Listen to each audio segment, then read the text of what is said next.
มันเดี๋ยวมันติดตามคุณแม่ยวงอ่อนน้อยนะครับเนาะ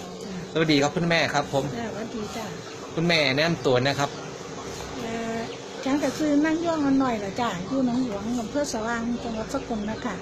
ก็ได้ติดต่อกับยาเพิ่นนี่มากก็ เสริมอาหารแฮปปี้วันนะครับเนาะ จ้าแฮปปี้วันมากนี่ก็3 ปีแล้วจ้า ครับผม ก็กินเป็นประจำซุมื้อก็กินเบาหวานกับน้ำตาลก็บ่ขึ้นค่ะน้ำตาลก็อยู่ประมาณ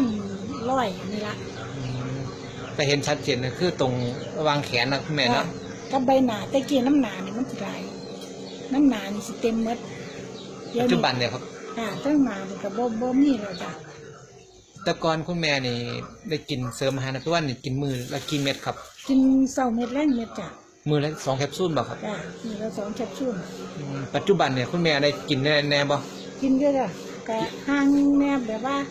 มันกินโดนแล้วก็เงินก็บ่ค่อยมีเนาะค่ะก็กินแน่ กิน 2-3 เดือนก็ซื้อเที่ยละกล่องจังซี่นะ โอ้ จ้ะ 2-3 เดือนกล่องนึงนะครับ จ้า เนาะอันนี้คือชัดเจนครับตรง จ้า ตรงแขนข้อศอกนะครับ ผมโน้มผิว ไปตรวจสุขภาพบ่ซุมื้อคุณแม่ ไปอยู่จ้ะแต่ว่าเดี๋ยวนี้รักษาตายอยู่นี่คนอื่นก็เบาหวานก็ธรรมดาก็2 เดือน 3 เดือนก็ไปหาหมอเที่ยนึงจ้ะก็ได้ไปประจำคือแตะกี้ แต่ว่าอาการดีขึ้นเนาะ จ้ะ ครับ เพราะว่าน้ำตาลเฮาก็บ่สูงคือแตะกี้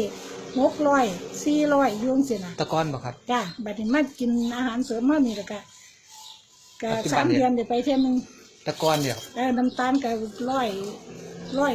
ไป120 110นี่ล่ะ ครับผม จ้ะตะกี้มันก็400กว่า แต่ปัจจุบันคืออาการเปลี่ยนแปลงนะครับ จ้ะ เนาะขอบคุณหลายๆนะครับผม จ้ะ